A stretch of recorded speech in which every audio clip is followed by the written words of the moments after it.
Patrick, thank you for joining us. Good to be here. So you sponsor the Junior Water Prize. Why is that? Well, so it's in its 20th year of celebration, and we were the foundational sponsor globally for the event.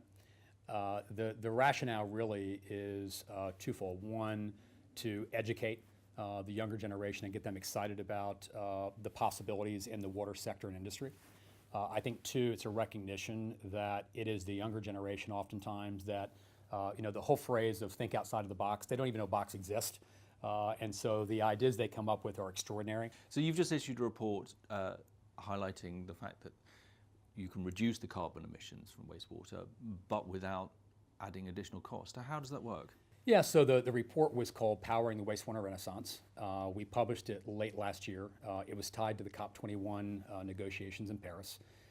It was timed around that because we really wanted to help educate the political leaders, but also people that are operating in the public utility sector around the fact that the research that we had done using big data and analytics showed that a large portion of greenhouse gas emissions that are created around the world are created from water management.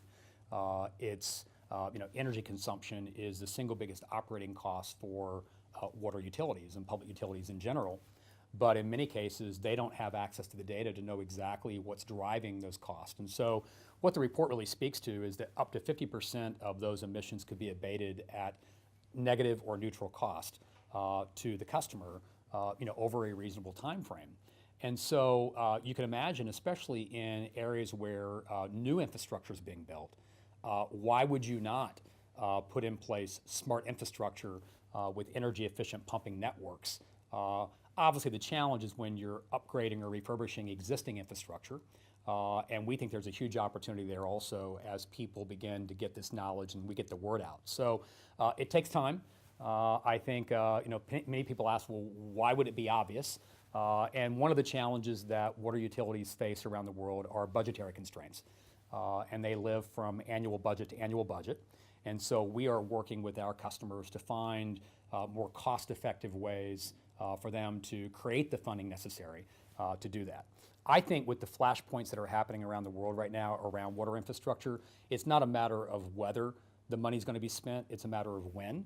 And so we'll be right there with other partners in the industry to help them make smarter investment decisions. Well, that was my next question. In terms of a timescale, how long would it take to implement this plan? I think that it differs around the world. It differs even within the U.S., for example, state by state. Different cultures, different priorities. Certainly there are countries around the world that are, quite frankly, thought leaders around the water management area.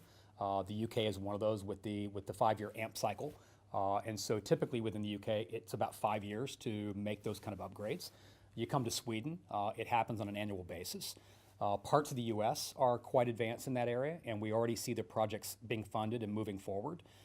You'd be surprised, actually, or maybe surprised that in places like China, India, the Middle East, there's no need for them to build dumb infrastructure. So they're moving to smart infrastructure straight away, and so we see some of the greatest funding and spending occurring in some of the developing markets around the world. So how's big data helped all of this? It is in the early stages. It's very fragmented.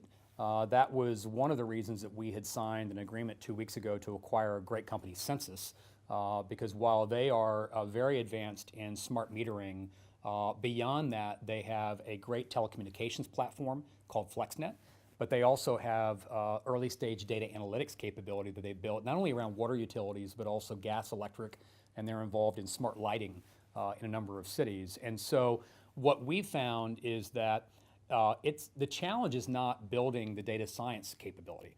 The challenge is getting people that have knowledge of what the customer's real pain points are and being able to put it in a form and fashion that's usable for them because each customer tends to look at these things a little bit differently.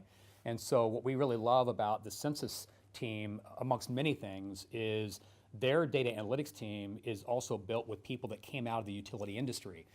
And so they know how to speak the language of the customer and understand what problem are they really trying to solve. What next? Well, I would say we're going to focus very much on continuing to drive our strategy in terms of building deep domain expertise in our products and technologies, but at the same time leveraging this Census partnership to get into smarter technology and smarter networks.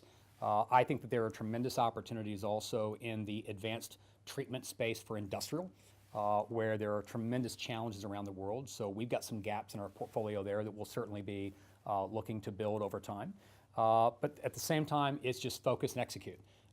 We've got a lot of opportunities in front of us. It's a very fragmented industry.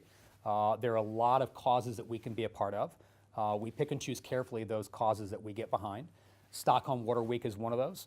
Our Watermark program, which is our corporate social responsibility program that really addresses people at the bottom of the water pyramid, is something that we take great pride in as well.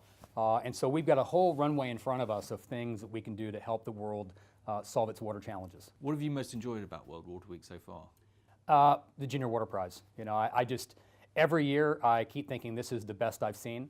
And I'm just surprised each year as, it's hard to compare from one year to the next.